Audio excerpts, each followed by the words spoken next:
Welcome to Generous Impact. This is Brett Brummett. And this is Amanda Brummett. We are joined today by Phil Baker, PharmD. Phil is the founder of Good Shepherd Pharmacy, RemediChain, and Halo Scripts. In this episode, you'll learn about his two incredible nonprofit pharmacy organizations that he created to help patients in need access medications. Phil, thank you so much for being here today. We really appreciate your time and your passion for all the great things you're doing. I would love for you to tell us about your background, both personally and professionally. Yeah, well, thank you very much for having me. I'm very grateful that y'all were interested in talking to me about this and happy to kind of share my journey. I am a pharmacist in Memphis, Tennessee, graduated pharmacy school. I grew up here in Memphis, went away for college, did a stint in the Marine Corps, and then came back to Memphis to go to pharmacy school and have been here ever since. I graduated pharmacy school in 2005 and went to work for Kroger as a pharmacy manager. I'd worked for them all through school. And I came right out of school as a pharmacy manager, which was kind of unusual, and opened a fairly new store and was in love with the profession. Like, I really loved it. I knew my patients, saw them a bunch. I lived in the same neighborhood that my store was in, which they tell you not to do, but I did. So like I would see people in church and just, walking around the neighborhood. And over the course of about 6 years, the volume got cranked up and the staffing got cranked down to where it just felt like I'd had that taken away from me. Like, I'd have people come by and say, "Man, Phil, I came by the pharmacy yesterday and you never looked up. Like, I waved at you, but you never looked up. You were head down and counted the whole time." Ultimately got burned out. It's quite simply just got burned out. So I did that for 6 years. I left there, went to become director of pharmacy at a small little rehabilitation hospital, like 40 beds, and was a wonderful job for a pharmacist, very comfortable. But there I saw again, man, I just saw pricing games being played and, do more with less. And it was just really frustrating. The worst thing of it all was for me was that in both cases in retail and hospital, like 90% of the drugs cost a penny a pill. Like, it's all pricing games. It's all shenanigans that happen in the community, primarily due to the PBM. And so in 2013, the Lord called me to start a nonprofit that was supposed to just help people manage their medication. We weren't going to fill prescriptions at all. We were just going to meet and consult people. And we very quickly, we formed a nonprofit, and just really quickly, before we knew it, we were in the business of opening a charity pharmacy connected with an organization that could provide us, called the Dispensary of Hope, that could provide us with a whole bunch of donated meds for free that we could dispense to low-income, uninsured patients at no charge. We got a free location in a local, largely abandoned retail mall, 80% closed. I got free rent for the first 2 years, and in 2015, opened Good Shepherd Pharmacy, which is a nonprofit pharmacy that doesn't accept insurance. That was the main difference. We're not going to do insurance. Our members pay a monthly membership fee, whatever they can afford. In exchange, they get access to whatever we have in stock or whatever we can get. If it's something we have to special order it for them, then we do that, but we sell it to them at our cost. And you guys know the pharmacy's cost again is pennies a pill, so it's a huge discount. And the idea was to make medicine affordable for uninsured folks, also to prove that you could do it a different way. You do it without billing insurance. That's incredible. Well, before we get into the depth of Good Shepherd, a couple of just follow-up things. One, thank you for your service to the Marines, which appreciated there. Two, you used the word PBM. We have a lot of healthcare people that listen, but just in case anybody doesn't, that's Pharmacy Benefit Manager. Right? It means prescription insurance. Yep. Perfect. And then Phil, as I understand, in your personal life, you're a pretty busy guy, got a lot going on. Do you want to share that? The lens at which you look through life has changed by that. Absolutely. Yeah. So along the way, my wife and I have had 6 kids essentially had 3 COVID babies in short succession. If it was that long, I don't know if you can still call them that, but been very, very blessed with a very large family. Yeah. That's incredible. It makes all the different things that you're doing even more impressive that you're juggling that. So well done. Yeah. Well, let's get into the details about your companies. So I first learned about you from Brett. He told me about how you were redispensing cancer drugs through RemediChain. And then when I started researching that, well, this Good Shepherd Pharmacy is an incredible story too. And then I understand you even have a third company. So can you just walk us through that and what they do? It all started with Good Shepherd Pharmacy. And so not just picking right up where I was. Not maybe a month after we opened the pharmacy, people started bringing me medicine that they wanted to donate. And they would say, my grandfather was on hospice. He had cancer and he passed away last week. And we have all this medicine. It's never been opened up. There's nothing wrong with it at all. We know it's super expensive and we want to donate it to your charity pharmacy. And in 2015, when I started, that was illegal in the state of Tennessee. There were no donation and reuse laws. And Yeah, so, I think in most states it's illegal, right? well, it's changing very rapidly. I actually Yeah. checked just right before this call, and it's up to 44 now states that Nice. have some form of law, but that's a broad definition. There's a couple dozen states now that have programs that are active.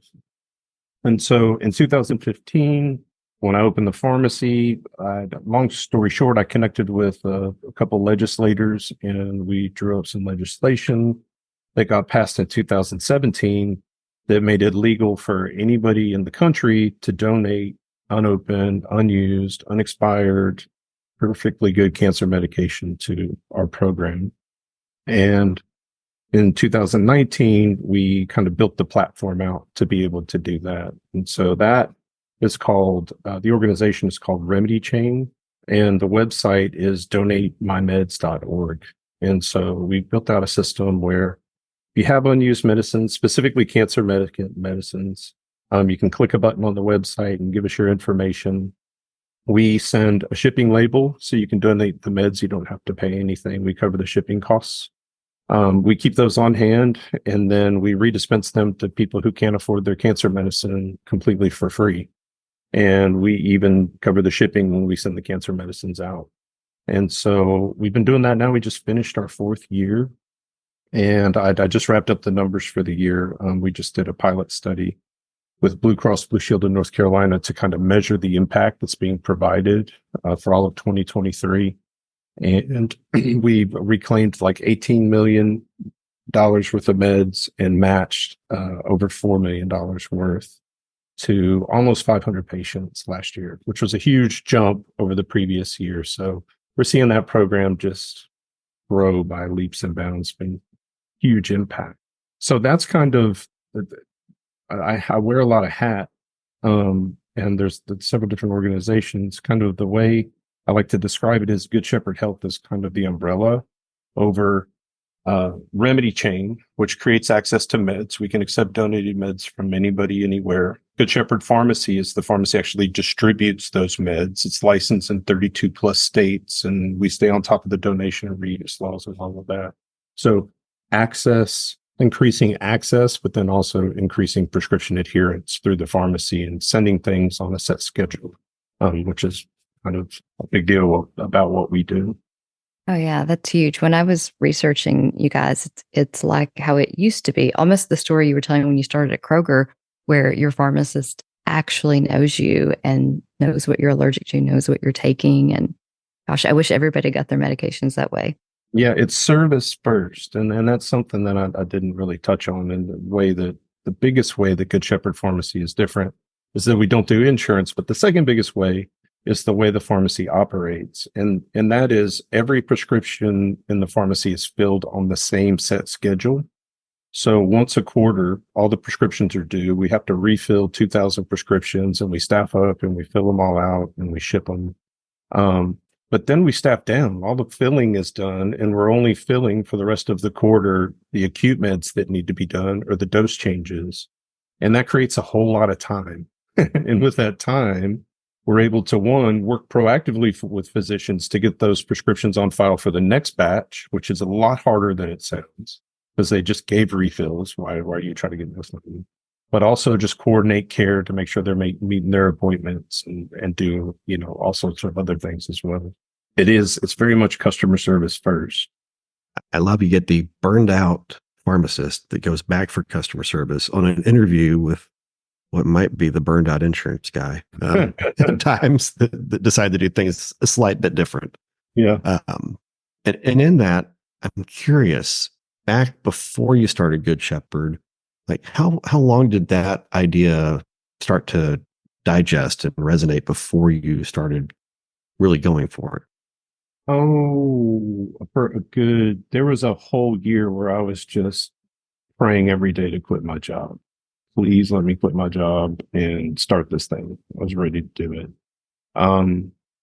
So, and it was always going to be a membership model from the get-go.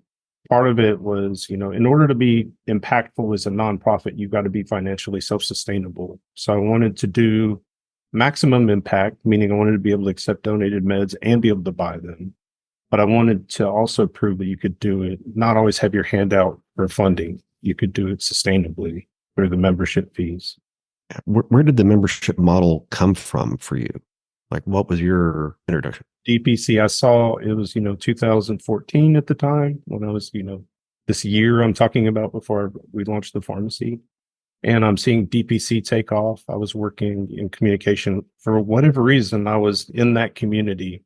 I'm pretty, I wouldn't say friends. I'm well connected to Josh Umber, who's the founder of Atlas MD, which is a software platform and have been friends with him since 2015. And so I saw it made perfect sense. I saw the numbers. I remember the year before we opened the pharmacy constantly running prescription numbers. Like, is it really this cheap? Are these meds this inexpensive? And yeah, it was always kind of set out to be not just open a charity pharmacy that would always be dependent on funding and limited, but prove out a financially sustainable model so that we could ultimately be a national program. Which right now we're in, like I said, I believe 32 states. And that membership model, I mean, throughout the 32 states, you have 30 memberships coming from 32 states then today? Licensed to serve patients in 32 states. We actively have members in more than a dozen, but not all, I know for sure not all 32.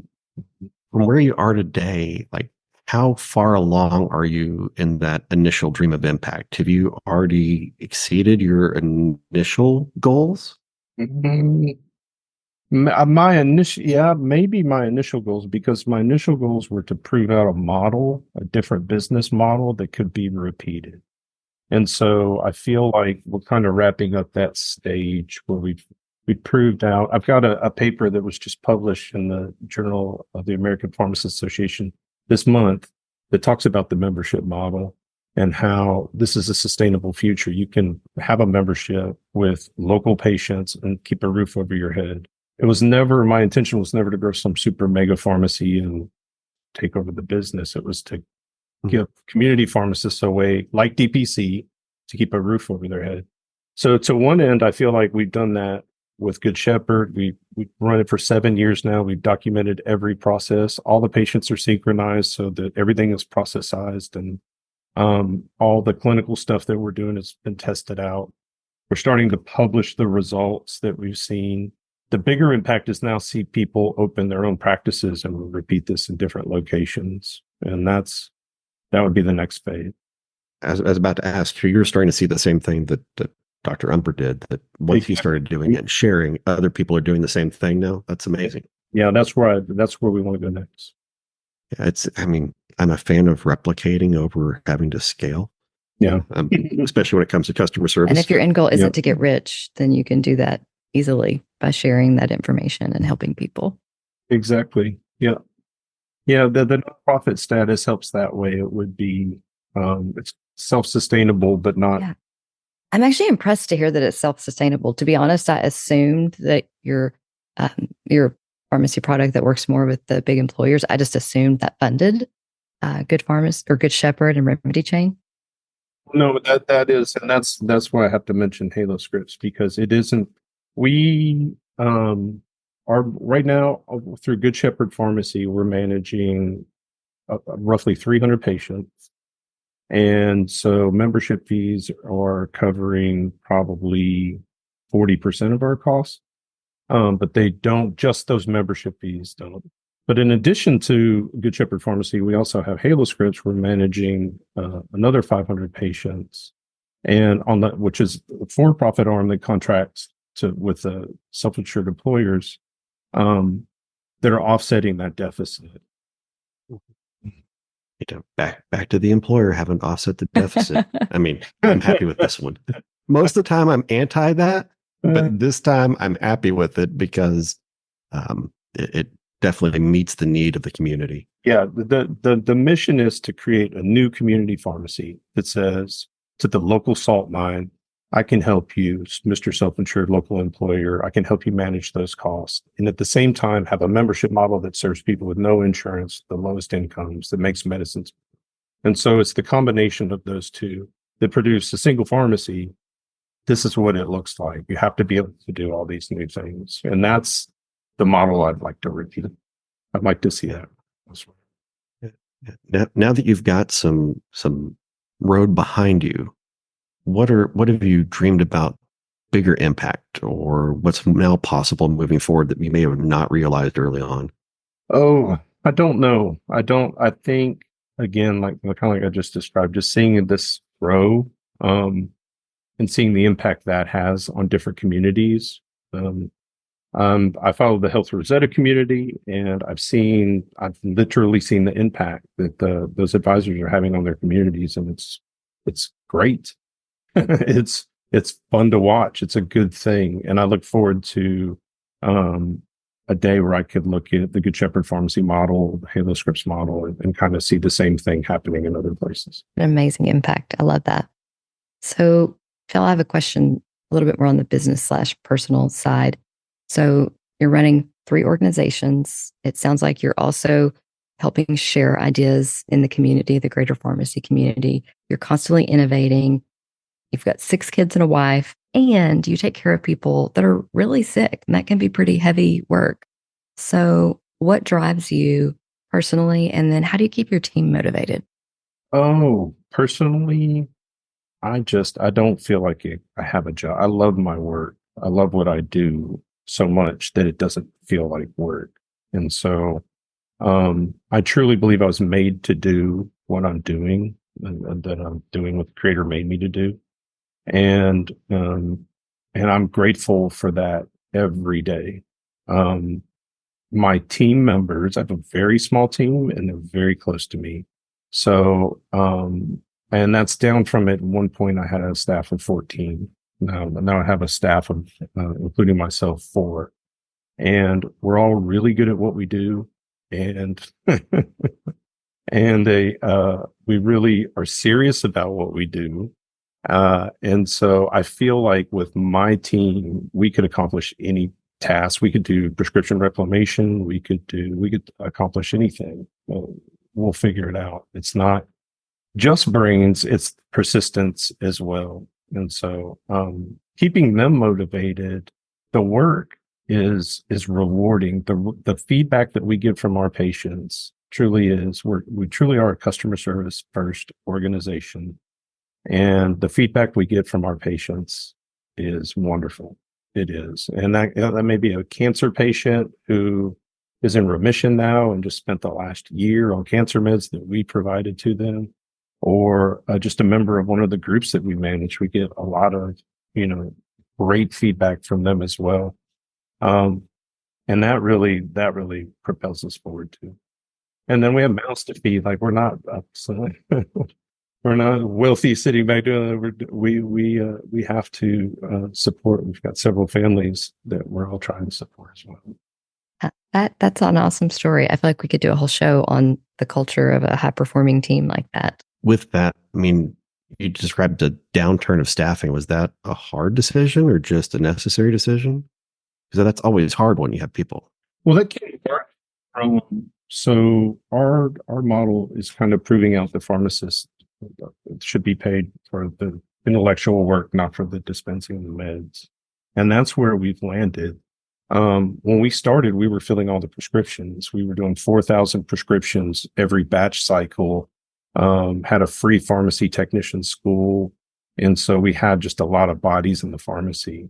And that has trickled down now to where we're only dispensing meds for the most needy.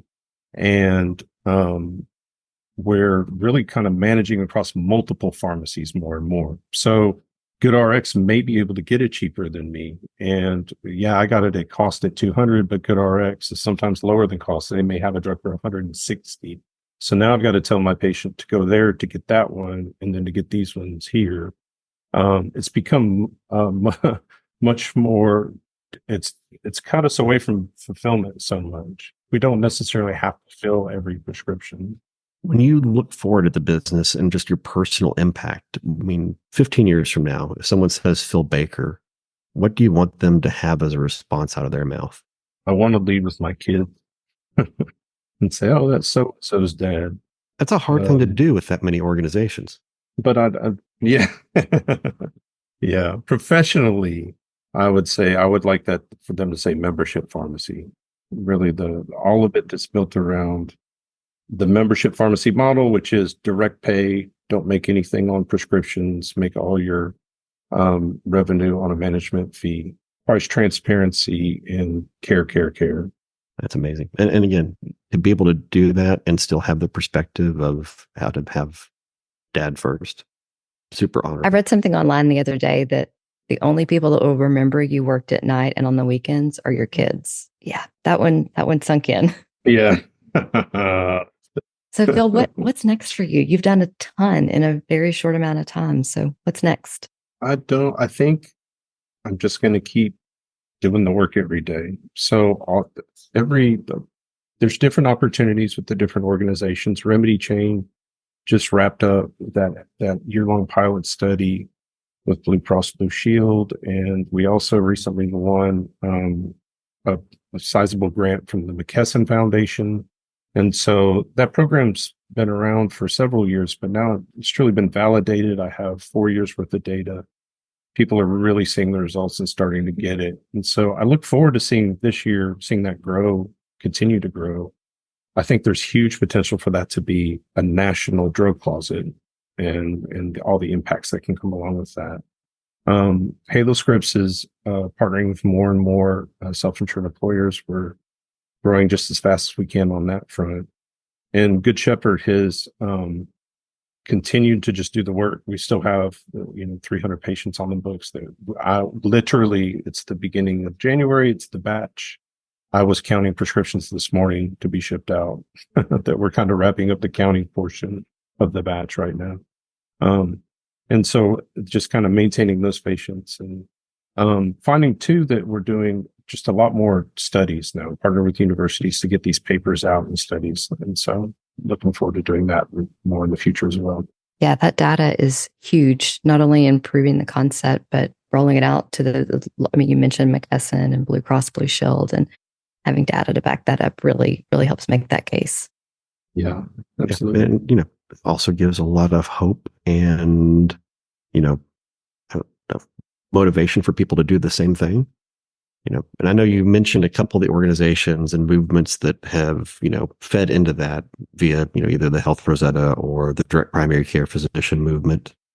What other organizations outside of those are you finding that inspire you or fulfill you these days? There's a bunch on the charity pharmacy front, people out doing the good work, no credit, no money. Charitypharmacy.org is like a national association of charity pharmacies that I helped found. And so there are a bunch of guys that are members of that, different organizations that are doing reclamation in different ways. One is an organization called Serum. They do not exclusively, but kind of their thing is partnering with long-term care facilities like nursing homes to reclaim meds and redispense those. There's SafeNet RX in Iowa, which is a state-funded repository program that gets a lot of medications through the prison system directly from donors and all different sources and redistributes those. And those guys are they're every bit as innovative as I am. Probably bragging about being innovative. They're out there doing it every day and not getting any credit. And so those are the folks that I follow and root for.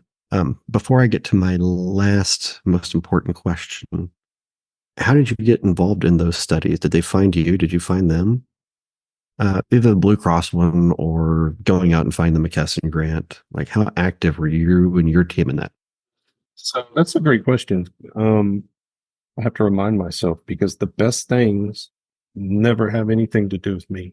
So the way in the case of Blue Cross Blue Shield, there was a pharmacist that heard about us. We're partnered with Needy Meds. A lot of people have heard of Needy Meds. You can go to their website and look up assistance programs.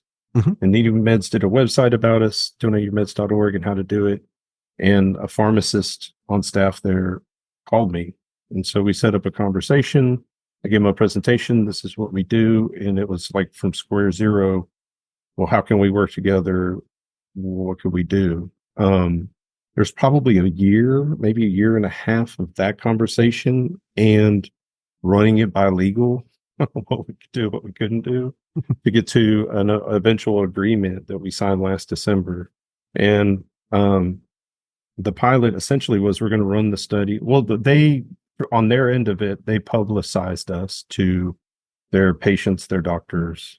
In truth, they did very little. They did like a couple of webinars and sent out a couple of emails and did a blog post. They didn't do any of their social media. So, but despite that, we measured what came out of North Carolina due to their publicity because we weren't really doing anything specifically in North Carolina before. And the results were phenomenal. Like the whole platform saw a 25% jump essentially from that. And so I just reported those results to them 10 minutes before this call. I just wrapped them up yesterday. And they were much better than I expected. So it was really good. But that came to me because there was pharmacists that saw a webinar that gave me a call and that it was a long sales cycle, put it that way. McKesson Foundation, someone was doing research and reached out to us and gave them a presentation. And again, none of my hustling had anything to do with it. Best things are always fall into my lap. Nice. But you had the presentation ready. Yeah. Which is always very helpful. Yep. Yeah, I was ready to rock and roll given the opportunity. Very nice. Yeah. Well, the biggest question is what can we do and what can our community do for you and Good Shepherd? Because we want to make sure we're supporting your efforts because you're not only fixing the Memphis community, but you're fixing a broader community. Absolutely. You can just follow us, Good Shepherd Health. We started a YouTube channel, putting helpful videos out there on LinkedIn as well. And if you have any meds, any unused cancer meds that you'd like to donate, go to donatemymeds.org and give us a try there. You can donate them for free. And you can spread the word specifically about the meds. We want to be able to just, process as many unused meds as we can possibly bring in. And we did a lot last year, but we're nowhere near our capacity. Nowhere near. We could do more than 10 times what we're doing now without having to hire any new people. And so really this year we'll be focused on donatemymeds.org, donate your unused meds, really spread the word. Fantastic. Well, we will definitely do that. And thank you so much for your time. Thank you for your efforts. And I know you may not like things like pioneering and, all the other accolades that go, but thank you for all that work as being an early adopter and really paving a pathway for us to all move forward. Absolutely. Thank you very much for having me. I really appreciate it. Wow. Phil Baker takes such a humble approach to all that he has accomplished. When he talked about how he worked with lawmakers to drastically change laws so that he could give cancer patients free reclaimed drugs, that's a huge accomplishment. And that last year, they reclaimed $18 million worth of drugs and then distributed them to almost 500 patients is absolutely incredible. And the inventory and logistics system they've created to synchronize their fills is mind-blowing. Such an incredible organization. Well, if you want to learn more about Phil Baker and the good work his team is doing, find them at goodshephealth.com and donatemymeds.org.